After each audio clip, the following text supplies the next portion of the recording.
Hi, welcome to Remarkable.net's 7th episode of the e-commerce catch-up. This month is a pretty special episode. We're here in Clapham Junction at Mossbros HQ with the lovely Matt Henton, head of ecom. Hi, Brad. How you doing? Yeah, very well, thank you. Good stuff, good to be here. So this special episode, we've got a few things to talk about. The first of which we're going to talk about customer data platforms and the evolution of them. Second thing is weird and wonderful stuff we've seen on retailers' websites. The third one is innovations on last mile strategies. So let's get into it.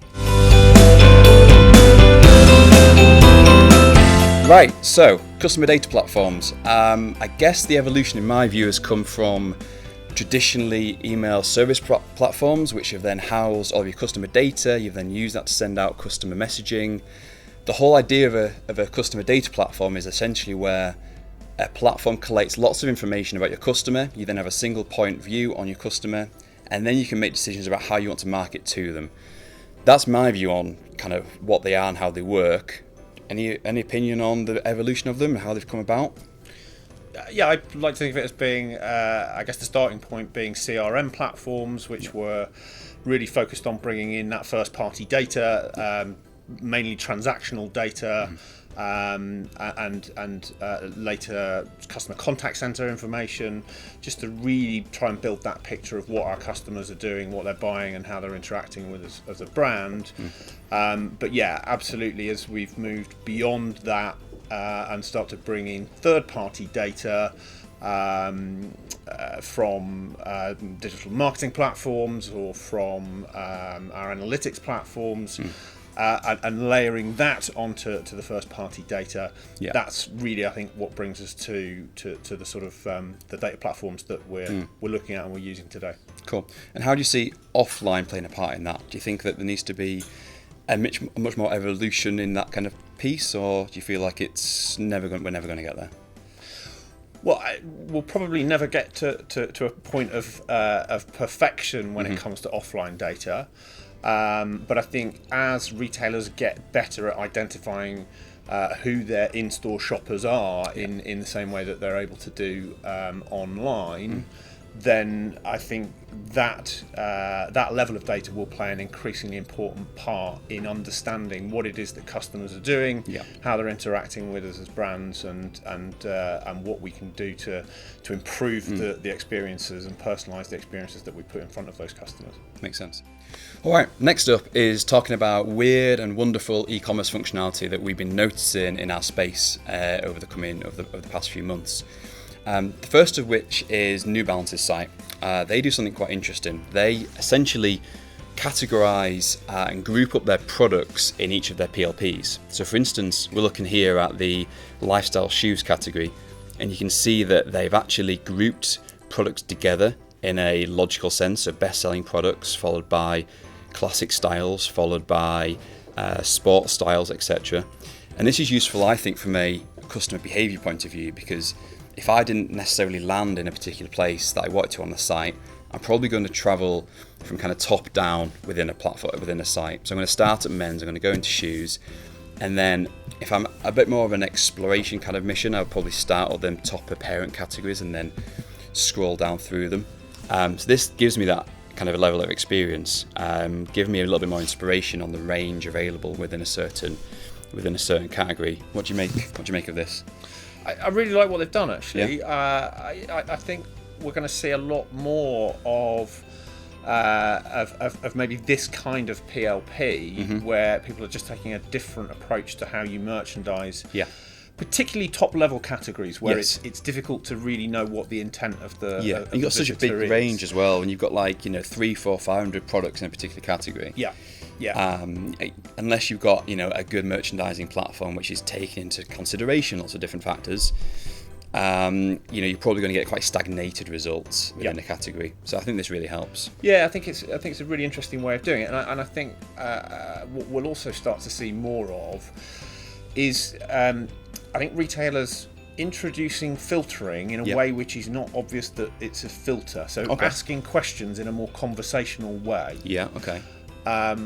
Where the result is ultimately you're applying a filter, but rather than sort of interacting with the filter blocks that are available in a sort of traditional filter journey, it's just done more conversationally, and so asking asking customers sort of real questions about, are you looking for this type of product or this type of product, and then that starts somebody down a filtering journey, but in a much more approachable way. So do you see that content plays quite a big part in that then, in terms of assets and graphics on the site? Yeah, I think so. I think it's just much more about trying to interpret intent. Sure. And is somebody looking to buy today, or is somebody looking for inspiration? And I think they are much easier.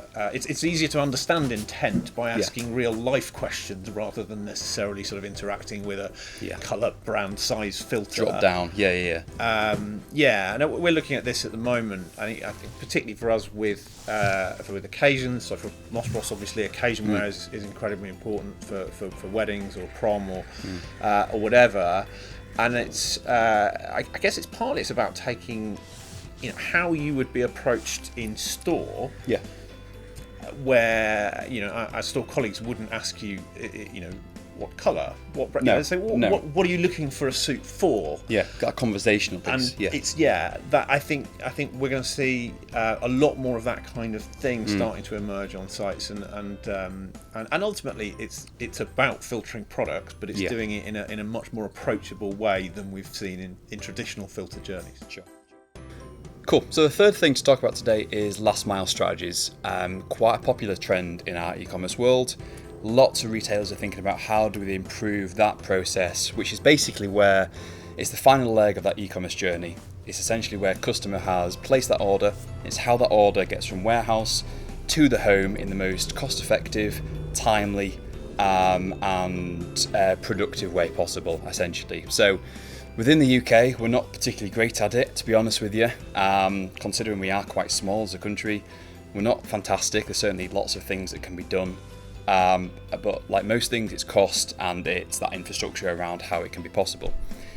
So there's a interesting episode of Beyond Today I listened to recently, which is basically talking about how Amazon, I think it was called Is There Any Escape or something, the episode was called. And it's talking about how do Amazon try to not only change a kind of connected home, but also make it into like a open door policy, so where Amazon have full control over everything within your home, not only from the products that you're buying, but they try and tell you what they think should be in your home, and then giving them access to even put it into your home. So it's like the whole Amazon pantry piece, talking about not only things that you think you need, but Amazon telling you actually you've run out of milk, so I'm going to order you some, I'm going to put it in your fridge before you even thought about it.